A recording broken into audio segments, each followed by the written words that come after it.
الحمدللہ رب العالمین والصلاة والسلام علی سید المرسلین اما بعد فاعوذ باللہ من الشیطان الرجیم بسم اللہ الرحمن الرحیم۔ الحمدللہ آج 7واں رمضان مبارک ہمارے سروں پر سایہ فگرنے اور اپنی رحمتیں اور برکتیں لٹا رہا ہے۔ دعا ہے اللہ تبارک و تعالی ہمیں صحیح طریقے سے روزے رکھ کر، تراویحیں پڑھ کر، قرآن پاک کی تلاوت کر کے، اس کو سمجھ کر عمل کر کے اللہ تبارک و تعالی کا قرب نصیب کرنے کی توفیق عطا فرمائے۔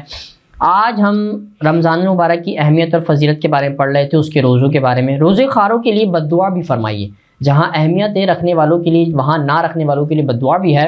سنتے ہیں حدیث پاک سے، حضرت کعب رضی اللہ تعالیٰ کہتے ہیں کہ ایک بار حضور نبی اکرم صلی اللہ تعالیٰ علیہ وسلم نے ارشاد فرمایا کہ ممبر کے قریب ہو جاؤ۔ ہم لوگ قریب ہو گئے۔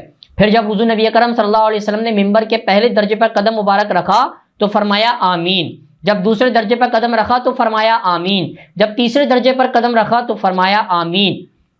اس کے بعد حضور نبی اکرم صلی اللہ علیہ وسلم خطبے سے فارغ ہوئے تو ہم نے بارگاہ اقدس میں عرض کری، یا رسول اللہ صلی اللہ علیہ وسلم، آج ہم نے ممبر پر چڑھتے ہوئے ایسی بات سنی کہ جو پہلے کبھی نہ سنی تھی۔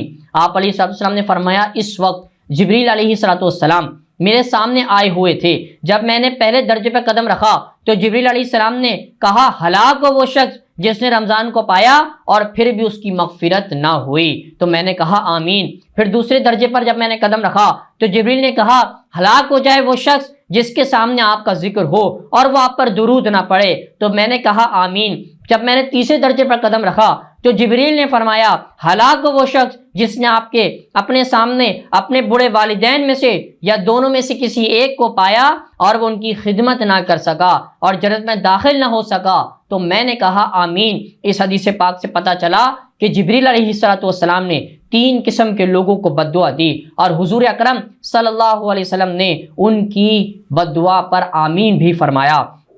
وہ کیا ہے کہ جس کے سامنے حضور سید الخیر الانام صلی اللہ علیہ وسلم کا نام اسم گرامی آئے اور وہ درود نہ پڑھے۔ حضور علیہ السلام کا نام پاک سن کر درود پڑھنا واجب ہے۔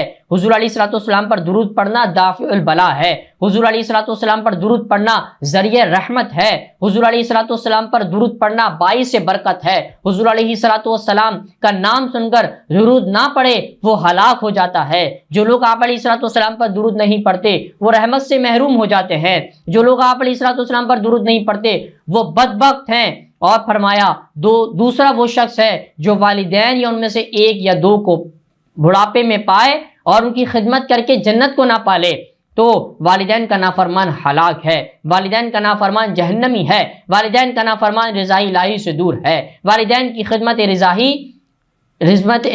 الہی کا ذریعہ ہے اور والدین کی خدمت ذریعہ نجات ہے، ذریعہ جنت ہے، اور والدین کی رضا الہی ہے۔ اس کے بعد تیسرا وہ شخص ہلاک ہے جو رمضان پائے اور اس کا روزہ نہ رکھے۔ رمضان رحمت کا ذریعہ ہے، رمضان مغفرت کا ذریعہ ہے، رمضان گناہوں کی معافی کا ذریعہ ہے، رمضان رضا الہی کا ذریعہ ہے، رمضان باعث برکت کا ذریعہ ہے، رمضان باعث نجات کا ذریعہ ہے۔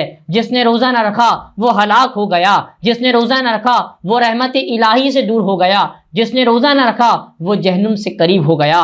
اور روایت میں ہے کہ روزداروں کے لیے قیامت کے دن عرش معلیٰ کے سائے تلے دسترخوان چنا جائے گا اور اس دسترخوان پر بیٹھ کر روزے دار اللہ تبارک و تعالیٰ کی نعمتوں کو نوش فرمائیں گے۔ اس دسترخوان پر بیٹھ کر روزے دار اللہ تبارک و تعالیٰ کی نعمتوں کو جب نوش فرمائیں گے جبکہ دوسرے لوگ ابھی امتحان میں مبتلا ہوں گے، ان روزے داروں کو دیکھ کر یہ لوگ حیران و پریشان ہو جائیں گے، ہم تو امتحان کی مشکلات سے دوچار ہیں اور یہ اللہ تبارک و تعالیٰ کی نعمتوں کو کھا رہے ہیں۔ بارگاہ لم یزل سے ارشاد ہوگا کہ یہ وہ لوگ ہیں جو صبر کر کے روزہ رکھا کرتے تھے اور تم بے صبر ہو کے روزے نہیں رکھتے تھے۔